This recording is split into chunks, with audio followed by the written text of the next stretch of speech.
Hello friends, आज का हमारा टॉपिक है equations of motion. So we are starting from first equation of motion. First equation, right? Okay.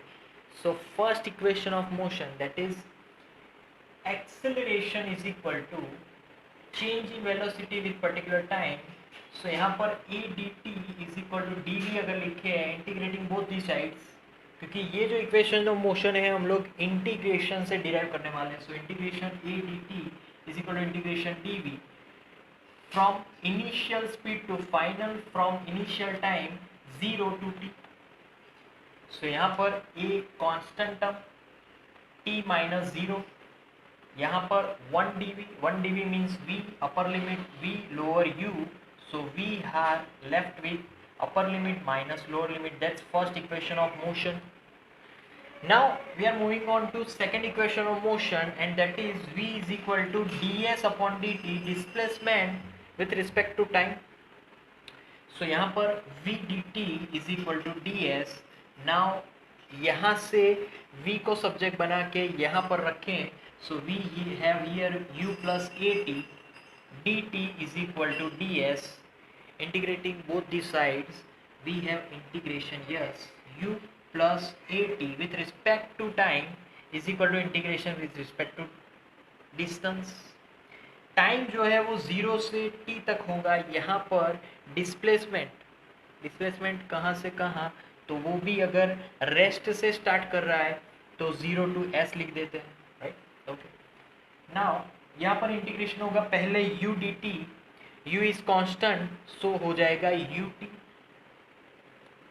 Similarly यहाँ पर होगा a t स्क्वायर पर t स्क्वायर बाई 2, क्योंकि power plus 1 upon power plus 1, T भी मैंने डायरेक्ट रख दिया है, and 0 have nothing is equal to similarly 1 D S, 0 to s है तो यहाँ पर s हो जाएगा. That is second equation of motion. Yes. अब यहाँ पर थर्ड इक्वेशन ऑफ मोशन के लिए, यस, तो थर्ड इक्वेशन ऑफ मोशन के लिए यहाँ पर फॉर्मूला है. एक तो हमारे पास है एक्सीलरेशन के लिए dv by dt.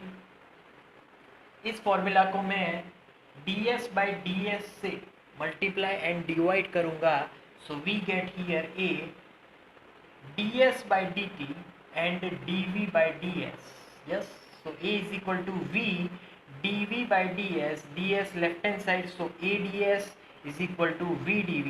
now integrating both the sides, so this is with respect to distance and this is with respect to velocity, so u to v.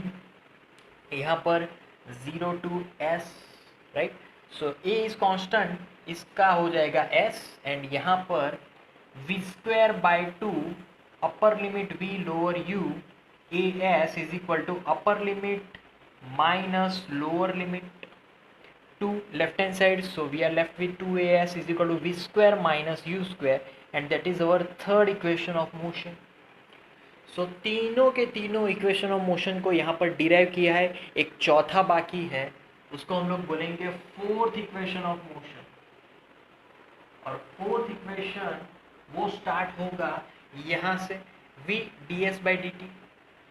तो यहाँ पर बेसिकली हमने थोड़ा सा चेंज करना है, सेम फॉर्मूला, बट यहाँ पर इंटीग्रेशन पहले फॉर्म लिख लेता हूँ u plus at, right, with respect to dt is equal to integration with respect to ds.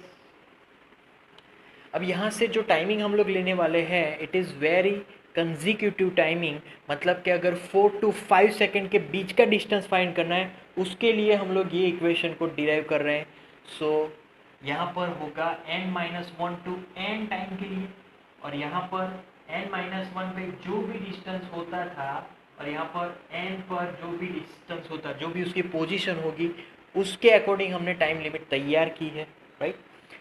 So similarly यहाँ पर जो भी फॉर्मूला है u dt, तो यहाँ पर मिल रहा था u t अपर लिमिट मतलब के n माइनस लोअर लिमिट मतलब के 1, तो u वाला portion complete. Okay, now plus a यहाँ पर है t स्क्वायर बाई 2, तो यहाँ पर मुझे ब्रैकेट में लिखना पड़ेगा n square minus n minus 1 whole square by 2, right? and then is equal to 1 ds. 1 ds means s upper limit minus s n minus 1 lower limit. So n gets cancel out, we are left with सिर्फ u plus यहाँ पर a n square minus 2n plus 1 by 2. So u, yes, right hand side is s minus s n minus 1. So u plus a, this gets cancelled out, minus minus become plus 2n minus 1 by 2 is equal to s minus s n minus 1.